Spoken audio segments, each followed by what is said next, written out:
Hello, all greetings. I am Gilles Mansillon, and I wanted to come today to read the English version of my manuscript ahead of its publication. So this is chapter 1. Prior to being initiated to the technique of space and interdimensional travel, I was under the impression that we, humanity on this earth, did not possess the ability to safely travel, to travel safely and comfortably in the universe. Observing the very slow scientific progress in that particular domain, I thought that we had to wait for new technology to be discovered to make that possible, and even more so for the general public at large. That being said, I knew for a very long time that we were but one of many inhabited worlds in this galaxy, and that some of those civilizations were far more advanced than we were. Intuitively, I also knew that some of those civilizations had already visited our world in the past, and that some of those civilizations had lived here on the earth for ages before humanity became what it is today. At some point in time, I became intended and interested to seek out ways to develop new technologies that could serve the whole of humanity, and that without destroying or damaging our physical body, planet, or environment. I had the feeling that the knowledge and the scientific understanding to create those technology were already available on those other worlds, and that I had to find a way to acquire it one way or the other.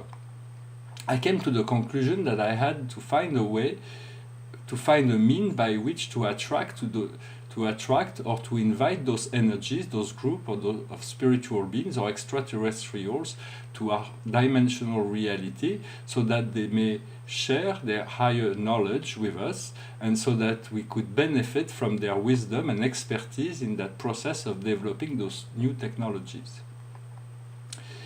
It was in Miami, Florida, in January 1992 that I had a chance to begin to communicate for the first time with some of my spirit guides, and ever since that time I always seek to listen, to hear, to follow the wise counsel that they are providing me telepathically each and every day. It was during one of those conferences that I asked Cornelius, my master guide, who had come for this occasion from the planet Chiron, not number 11, where he resides, so I addressed the question about my desire to develop those new technologies. He explained to me that although he was here today, as a general rule, it would be a lot easier for me to visit them than for them to come here to this planet in this dimension. The reason for that is that those beings who belong to those higher civilizations are all receptive to telepathy and open to such communication method, when we on the earth are not. Another reason for that is that human beings are not for the most part welcoming of extraterrestrials. When they come here, they are often greeted with suspicion and aggressivity, even if their agenda is wholly benevolent and directed towards the teaching of unconditional love, unity, peace, and universal harmony. In our present day's life choice are way too brutal, violent, and militarist for them to feel comfortable and welcome on our planet. They also know that we, as a humanity, are spending the largest part of our resources to the development of technology directed towards our own self-destruction, such as weapons of war, when we do not care much about the fact that so many human beings are still living in lack of the basic necessity and are allowed to dwell in hopelessness. On the scale of civilization, we are still considered as primitive, poor in spirit, lacking in civility. But those of the higher planes who are aware of our existence are also conscious of our immense potential to come. They know that through us, in the course of our coming ascension, new facets of the personality of the Creator will be manifested in the universe, and so we will become instrumental to reveal new quality of divine love and frequencies that have never been expressed before that in the universe. Therefore, our little world is apparently insignificant. An apparently insignificant world has become a focal point of universal interest, and many advanced galactic civilizations have become curious of what we may bring to the cosmic table, so to speak.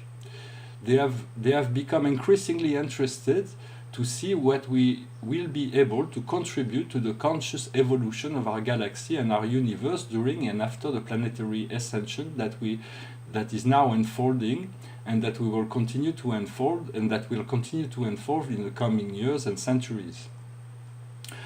Although the light is progressing each and every day within all mind, the level of human consciousness is not yet very high.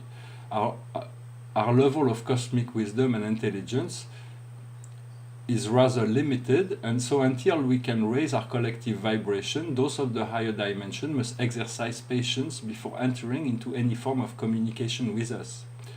They are nevertheless working behind the scene from their interdimensional starship or from the inner plane to assist our planet, and are always open to communicate directly with anyone who is benevolent, sincere, and with whom may be open to such a heart-and-heart exchange on a level of equality and mutual respect. Note number 11. Chiron is a very high-frequency planet that has a direct link to two other solar systems. It is a small planet that orbits between the inner orbits of Saturn and the outer orbit of Uranus. It is a planet that was recently discovered by the Earth astronomer, and a planet that is absolutely vital to the whole of life within our solar system and beyond. It was originally called an asteroid, then a planet, and it is now noted as in astrological guide as a comet, probably because of its mysterious orbit, its great luminosity, and its fast evolving motion through space. It is a great center of activity, but it will take a very long time for Earth scientists to recognize the true nature of Chiron. Chiron is known and recognized by enlightened astrologers as a planet of knowledge, healing, and teaching. It is the residence of my soul, of my master guide, and of my spiritual family, so the most powerful cosmic influence that guides me and assists me in my own spiritual evolution. In mythology, Chiron was the only immortal Centaurs, and the one who possessed eternal wisdom.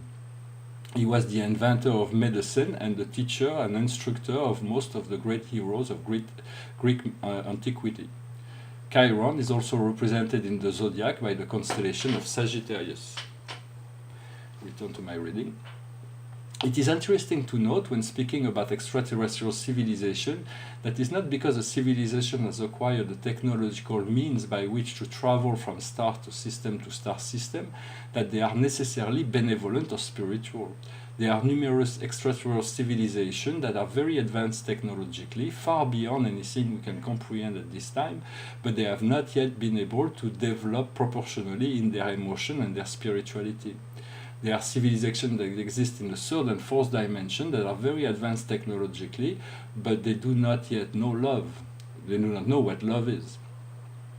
Some of those groups and civilizations have long used the Earth for its resources exclusively for the development of their own science, to benefit their own group and community, and against the welfare of humanity, and so those have no intention to help us to become more harmonious with ourselves, with others, and with our planet.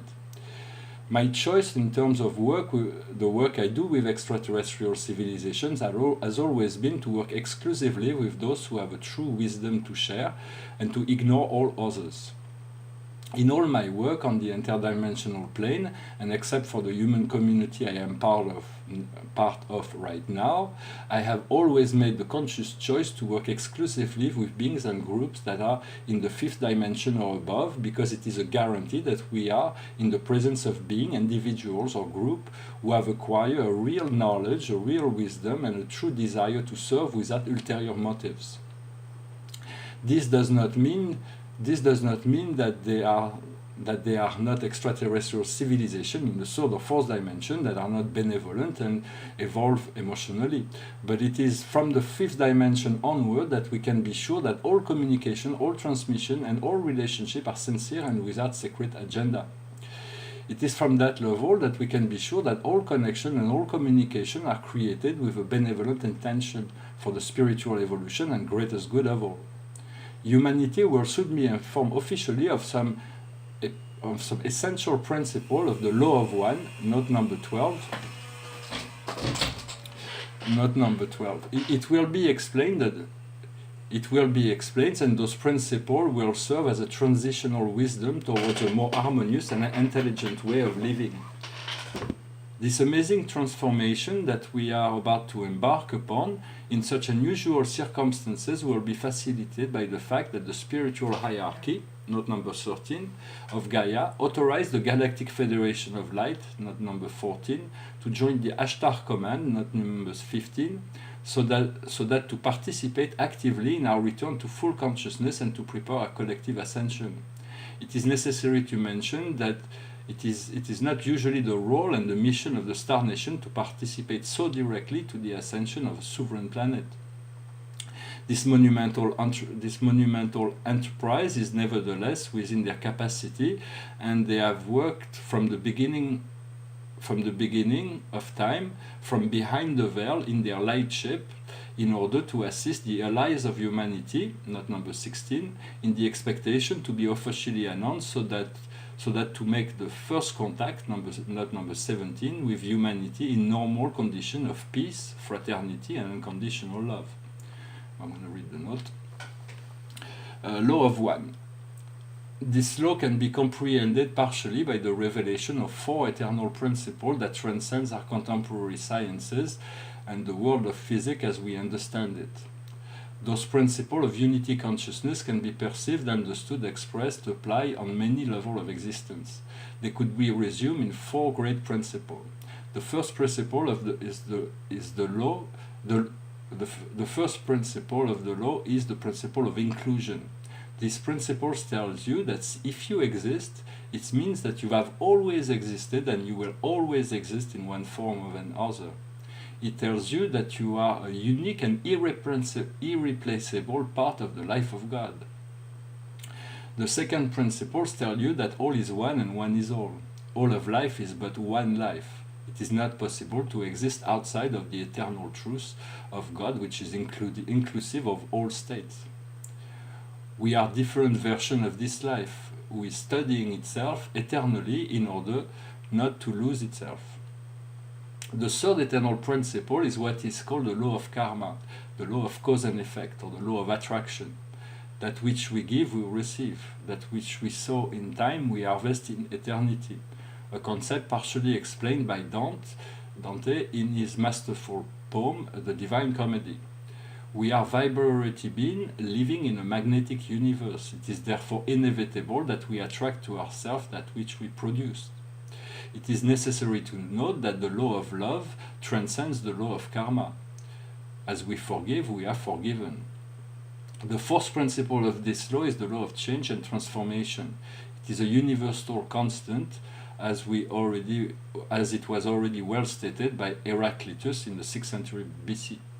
This law tells us that all is in perpetual self-state of transformation, except the source or God that never changes. Those principles help us to understand more of life and assist us in our search for wisdom. They give us a new and solid scientific base to understand and harmonize with the nature and direction of the flow of evolution of the universe. Those eternal principles, as well as other aspects of transcendental wisdom, will soon be made public to be integrated by the population. They will then be able to utilize them to progress on the dimensional ladder. Note number 12, spiritual hierarchy. Sacred structure that represent and maintain the spiritual descendants, as well as to administer the domain and realm they are assigned to minister to. That includes the world of human, animal, vegetal, mineral, natural kingdom, the devas, the ascended master, the angelic world, the many orders of the Elohim, the many councils of the Lord of Times, and other unrevealed councils. The hierarchy of Gaia is connected to the spiritual. The hierarchy of Gaia is connected to the spiritual hierarchy of our solar system, as well as higher ones. We can note that by opposition to the hierarchies in duality, hierarchies in the light are not based on inferior and superior, but the place of each is determined by the attained level of wisdom and the mission of service chosen by the personalities who are assigned to those hierarchies. Note number 14, the Galactic Federation of Light. Galactic Union that was created more than 4 million years ago by some star nation to maintain the peace and the security in the galaxy. One of their mission is to act to liberate souls, as well as to assist worlds that are trapped in ignorant prisoners of duality matrices. They are dedicated to the expansion of the light in the whole galaxy, and they follow the way predicated by the divine creators of the universe, or the divine law. This federation comprised more than 100,000 active members within our own galaxy. The Pleiadians, the Arcturians, the Antarians, the Pegasians, the Cassiopeians, the Centurions are the principals or the major players. Each of those groups possesses many big interstellar vessels that are now in orbit of the Earth in a dimension that is invisible to us. They are open to the inspection of all those who are sincere and benevolent and who desire to explore and communicate with their galactic family. Note number 15, the Ashtar Command. It is a aeroported division that comprises numerous battalions of interstellar and intergalactic vessels or light ships, as well as billions of galactic personnel. The Ashtar Command serves in the capacity of surveillance, protection, and application of the divine law within our solar system and in the whole galaxy. It is commanded by an ascended master and friend who is known by the name of Ashtar Shoran. His flagship is called the New Jerusalem. It is invisible to the human eye but can sometimes materialize to be perceived as a bright star in the sky. It is stationed right now on the upper orbit of our planet, and you are all invited to come and visit it. Note number 16, the Allies of Humanity. Those are groups of human beings and or secret and sacred societies that are dedicated to the restoration of the sovereignty of our world. Note number 17, First Contact. Historical event of the future that correspond to the official meeting on the Earth between the inhabitants of Agartha, the inner Earth, the Galactic Federation of Light, the angelic and archangelic community, the spiritual hierarchy of Gaia, with the human community. This will have for main function to restore the ecology of Gaia and the memory of humanity. This mass contact will help us with our return to full consciousness and our collective ascension through the assistance that we will get via the technology that we will receive from our galactic family. This first contact or mass contact will mark an unprecedented event in our history of our world, and will set a chain of events in motion that will quickly transform our world and society for the better and forever. Note number 18, Ascended Master. Those are souls who have attained a level of vibration which allow them to attain a very high level of full consciousness to enter into the unity of the divine light. Those are personalities who have moved beyond the material reality that we know and have transcended all form of karma to arrive at a high level of angelic creation and manifestation. The community of ascended masters of our world are very active in their assistance to the collective ascension process. They act through the councils of light of our planet in accord with the other hierarchies of our solar systems. Among the thousands of ascended masters that are now working with us in that process, we can note a few such as Jesus Sananda, Saint Germain, Hilarion, Paul the Venetian, Kutumi, Mahomet and Moria, Madame Marie, Lady Nada, Lady Portia, Lady Athena, Lord Merlin, Serapis B, Jowakul, Sanat Kumara, Lord Buddha, Lord Krishna, Thoth, Horus, Soul, Babaji, as well as many others. Return to my reading. To return to my research, my master guide continued to explain to me that when we see an extraterrestrial ship entering into our atmosphere and our stratosphere, it then takes on a manifested form, but those vessels are not for the most part as material as they appear to be. Most of those are in fact light ship or short form vehicle. That is true for most extraterrestrial ships who are visiting the Earth, but there are also those extraterrestrial visitors who come in a physical body to our planet for scientific or other reasons. Those who do are doing so in the most discreet fashion. They come in a very small shuttle orb that takes them from their mothership, node number 19, all the way down to our Earth's atmosphere.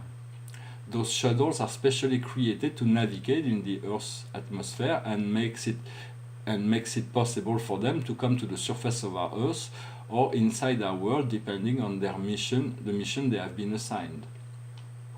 Those I've had the pleasure to visit are pure technological wonder, both in terms of the ship itself as well as the scientific equipment it usually carries. Those of the Galactic Federation of light are intelligent, sentient, and biological. They possess an artificial intelligence, but they do not possess an independent life. They work with an energy source based on 0 point, note number 20. Note number 19, mothership. Great interstellar and intergalactic ships that makes it possible to live and travel into the universe, as well as to transport beings and things from one planet to another, or to serve as hosts for consoles of light in order to further the progress of ongoing missions. Those ships are like interstellar cities, and they can be as big as a small planet. They are gifted with marvelous and unthinkable technologies. They can produce and reproduce in holographic form any planetary environment for the comfort of their personnel or visitor, no matter what their necessity or desire may be. They are not things as our present-day transportation vehicle, but living beings of light who have chosen this form of ascended service. Note number 20, 0 point. It is the dimension 0 that contains all other dimensions.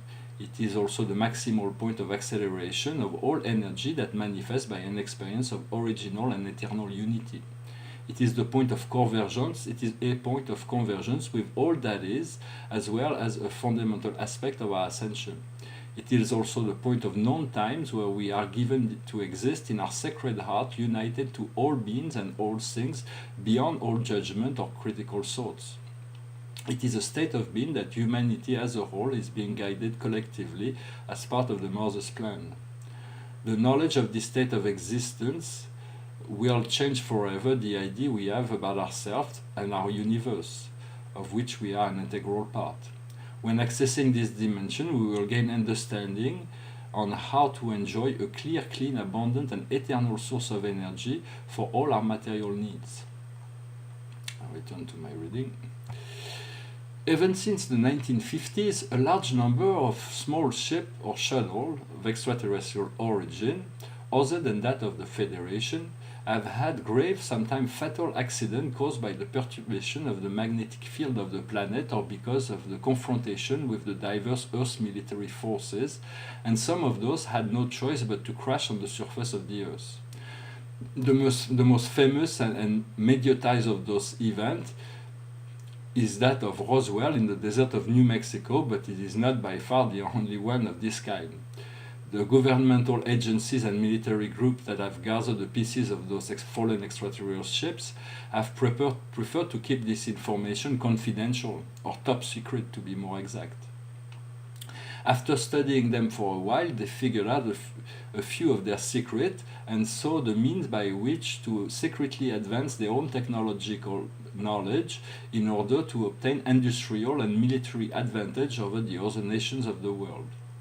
They dissected those vessels, sometimes their occupant, and then they diluted the little information they could comprehend through a retro-engineering process before making a redistribution to the various army corps and the diverse industries to be commercialized.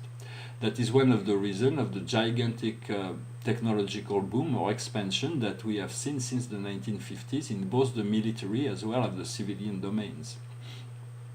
Given the innumerable books already written on that subject and the thousands of documentaries done, I do not believe that I am compromising the national security of any nation by reiterating this. But I will not go into the detail or talk about those sacred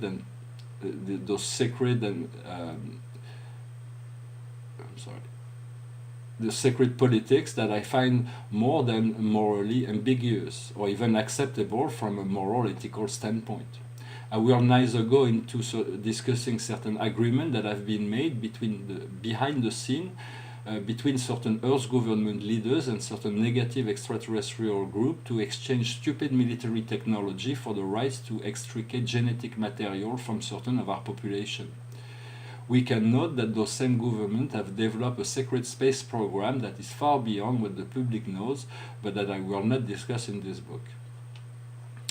Those extraterrestrial groups, such as the Anunnaki, not number 21, or the Zeta Reticuli, not number 22, or others such as the Coctum, are not the same group I work with or that I will discuss in this presentation. For more information regarding those subjects, those groups, and those historical facts, there are many numerous books written or documentary produced, some better informed than others. Note number 21, Anunnaki, race of hybrid reptilian who originated from Orion and that have long lived on the planet called Nibiru. After taking control of our world in a brutal and violent manner, they have self-proclaimed themselves to be the sovereign master and ruler of this planet. They have created the shadow matrix we live in and the patriarchal and materialistic system we inhabit. They have also created money and the sense of lack. They have used their superior knowledge to manipulate the human genome and all living systems on the planet to serve their selfish agenda. They are the most important negative extraterrestrial influences in their relationship with the human races, and that even more since the fall of Atlantis 12,500 years ago. They have now renounced to the control they've had on our world and have chosen to rally the forces of light, so to participate in the restoration of our world. During millennia, they have used our planet as a source of energy to serve their own need, and more especially of gold and precious metals.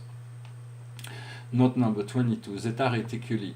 It is an extraterrestrial civilization that comes from a binary system in the constellation of Reticulum, that is inhabited by small humanoids who have had many interactions with our world but are no longer permitted to intervene on our planet. They are clones in the service of the Draconian, and they are also known as Grey or Zetas. They have been accused of having practiced numerous medical and genetic experimentation on human beings because they were looking for a way to regenerate their own genetic pool using human DNA for that purpose. They desire to serve their own science in spite of the human free will, have caused a powerful karma that they did not anticipate, and they will have to resolve eventually. It is necessary to say that there are also positive factions or groups that come from that civilization. I return to my reading. To return to my intention to develop new environmental and aerospatial technology in order to improve the human condition and the quality of life for all on the earth, Cornelius recommended that I learn to create short-form vehicles to go into other planes of reality, to communicate with those beings who reside in those higher dimensions, in order to receive the information I required, and then to come back to the earth with the information that will allow me to develop those new technologies. He continued in saying that inventions are always predicated by need, or to use a present-day expression, necessity have always been the mother of invention. And so he told me that, notwithstanding my best intention and my true desire to manifest such advanced technology on the earth, they can or will not be fully available until humanity becomes ready for it.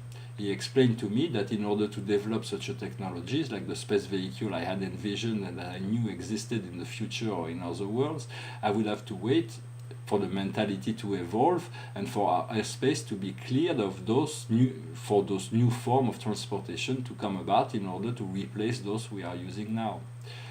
Because it would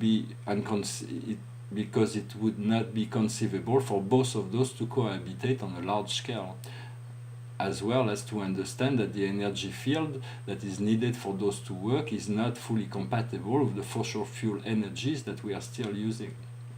That being said, he recommended that I begin to practice in order to familiarize myself with such a process, and that I learn the necessary techniques to create short-form vehicles so that I may proceed with my research. It is ever since that day that I employed myself to that effect that I began to explore the universe in a direct, personal, and conscious way. Having understood how this works, I then began to enjoy a regular practice of interdimensional travel, alone or in groups. which then allowed me to communicate with numerous groups, entities, spiritual consciousness, in order to understand, to learn, and integrate marvelous and fascinating things about the cosmic universe and of myself. End of chapter 1. Thank you very much.